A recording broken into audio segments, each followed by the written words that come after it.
Hi guys, welcome back to another video and welcome to my channel if you're new. Hi, my name is Femke and in today's video I'm going to show you how I applied a false tip to my pretty fresh broken thumbnail.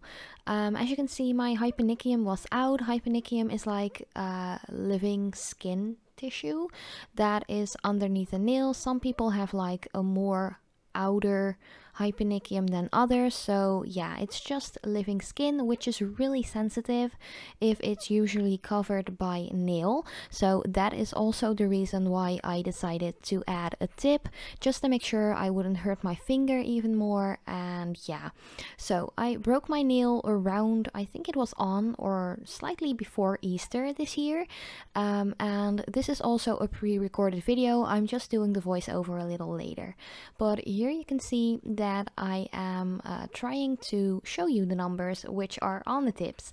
Every tip has like a specific number which tells you the size. So I'm just going to fit a couple of sizes right here just to see which one will fit best. You don't want to pick one that's too big, but you don't want to pick one that's too small either. So I didn't remember what number I usually had, but I went for a number 5 for my thumb. I have quite like slim or narrow fingers and nails, so that's why I don't really need a really big size. But what you want to do is of course be really gentle around the hyponychium. Also, I just waited like at least 24 hours after breaking before applying the false tip, just to give the finger and the nail a little bit of rest and just to make sure I won't hurt myself while doing this little process of applying a false tip. So I just buffed up the nail slightly and I'm going in with some pure acetone to make sure there are no oils left onto the nail plate and just to make sure there's no like dust or any other residue from buffing.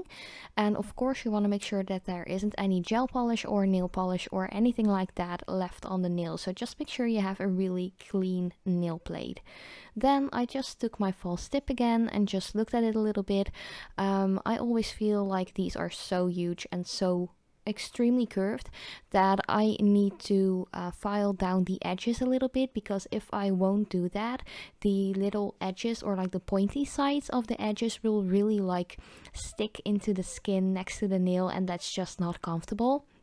Just make sure that you leave enough room on the false tip area which goes onto the nail, so you have like enough room to adhere it onto the nail, because false tips only have like a small little area where you apply your nail glue or your gel polish. You can also apply it with gel polishes, by the way, that you can apply that product on to adhere it to the nail. So just make sure you have enough space left to actually apply the nail glue.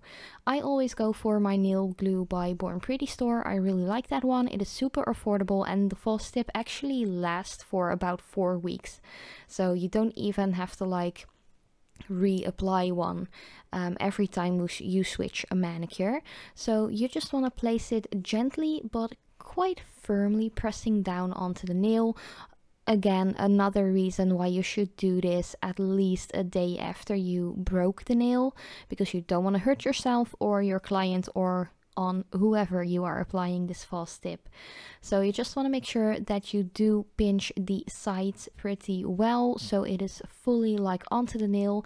And I try to place it in a specific angle so you actually push out the air bubbles if there might be any air bubbles in the nail glue. So yeah, just make sure there isn't any air or dust or water or oils underneath, and just press it down firmly for I'd say like 10 to 15 seconds. Of course, don't push it that hard that you actually hurt your finger. Just be careful and you will know when you push too hard. But then I'm going to shorten the nail, because as I said, these false tips are so extremely long.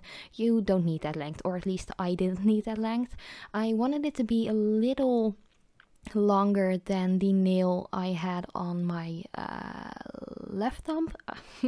I was confused between right and left, but all my other nails are my natural nails, by the way, but I didn't want it to be too short compared to the other nails, but I didn't want it to be like super long, but I did leave it a little longer so I could still file some off if the tip would grow out more.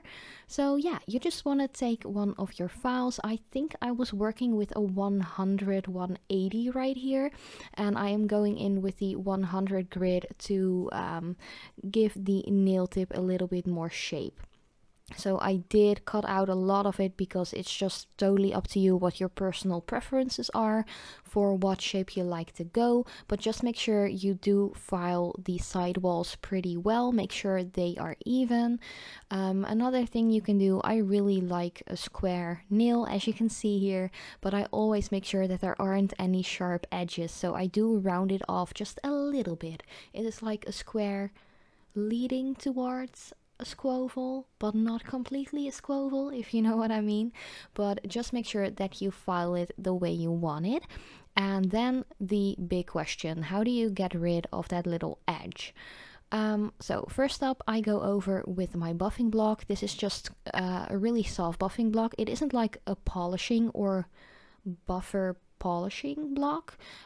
This is just a little bit coarse, so it is also perfect to get rid of a little bit of like that plastic little edge from the nail tip, but it doesn't damage your nail plate that much. But one trick that I did learn is to just go over with like a Q-tip or a cotton round with some pure acetone, checking in between, because acetone will dissolve the glue that you used, but it also dissolves a little bit of that tip. So you actually are getting rid of a little top layer of that tip, making the edge or the line of the tip onto the natural nail less visible. So yeah, that is just the way I do it. Of course, I'm going to add a good layer of gel base coat to get completely rid of that little edge, but I already showed you that in a previous video, and I will do so in next videos as well. But I really hope you liked it. Let me know in the comments down below if you will try this out yourself. And yeah, thank you guys so much for watching. I love you so much, and I really hope to see you guys in my next video.